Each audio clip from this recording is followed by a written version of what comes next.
Los débiles en la fe. Cuarta parte.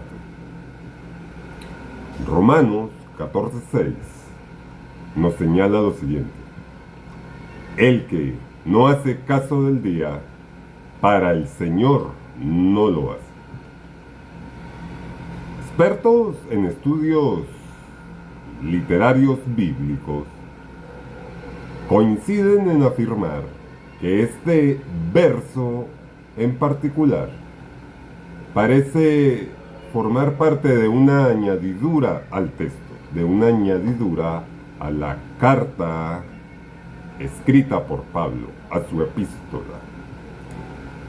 De la misma manera, señalan, coinciden en afirmar, de igual manera, que Romanos 14:2,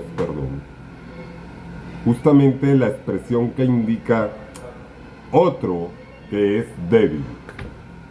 Esa expresión que se encuentra flanqueada en el verso, se encuentra flanqueada por dos comas. Ellos coinciden en afirmar, en tener la misma opinión. Se presume, por supuesto, que haya sido escrita por alguien posteriormente, como añadidura, repito, a el texto escrito por el apóstol Pablo. Notará usted incluso, podrá usted notar, que estas cuatro palabras, otro que es débil, estoy citando, estas cuatro palabras, usted podrá notar que le cambian totalmente el sentido a la expresión. Le cambian totalmente el sentido o el significado al texto. Primera de Corintios, capítulo 10, verso 25, cito: de todo lo que se vende en la carnicería, comed sin preguntar nada por motivos de conciencia.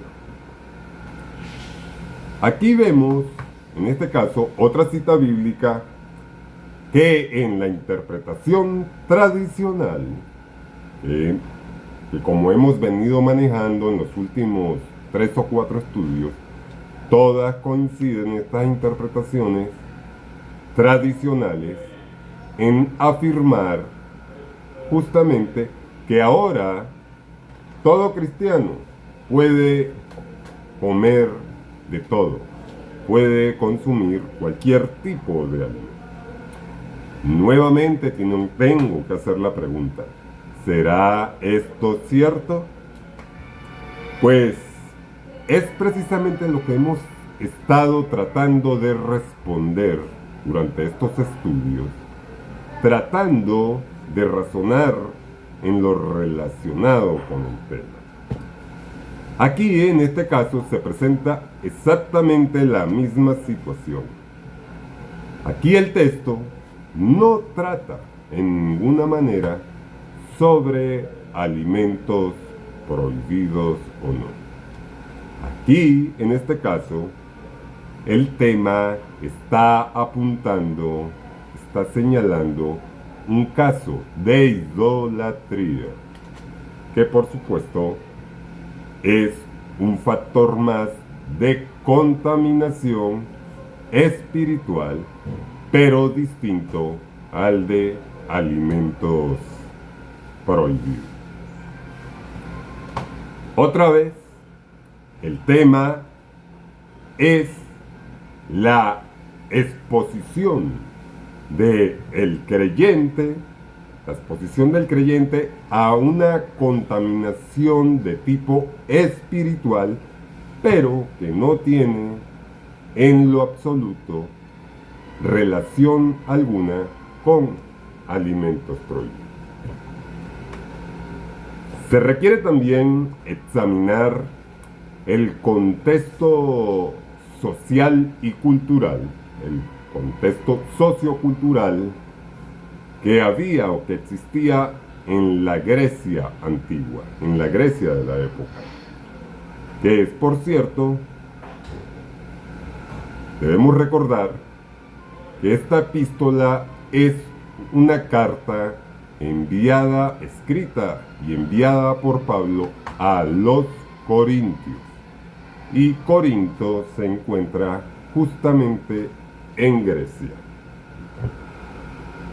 que por la época, por cierto, Grecia, por supuesto, se encontraba enmarcada y plagada en un mundo de idolatría, precisamente. Ahora, resulta que se presentaba el mismo caso que en Roma, precisamente, y el mismo caso que, como ya he citado anteriormente, se presentó en los tiempos de Jesús en el templo de Salomón. El tema de la corrupción. Resulta que en Grecia, se presentaba la misma situación de la corrupción. Los animales, mucha de la carne que se vendía en los mercados, en las carnicerías en Grecia, era carne que había sido sacrificada a los ídolos. Bien, Pablo nos indica, nos dice que no preguntemos, que no, le dice a los corintios en su momento, que no pregunten si el alimento es kosher o no. Ese no es el punto. Se estaría entonces, en ese caso, si el tema se tratara de un alimento kosher o no, en ese caso se estaría entonces hablando de una contaminación por alimentos prohibidos, por alimentos impuros, ¿correcto? Que de igual manera, repito, sería un tipo de contaminación espiritual, pero distinto al caso idolátrico. Pablo les está refiriendo, les está diciendo que no pregunten si esa carne ha sido sacrificada a los ídolos. Ya sabemos que Pablo, por supuesto, enseña, como lo he indicado antes, que un ídolo nada es.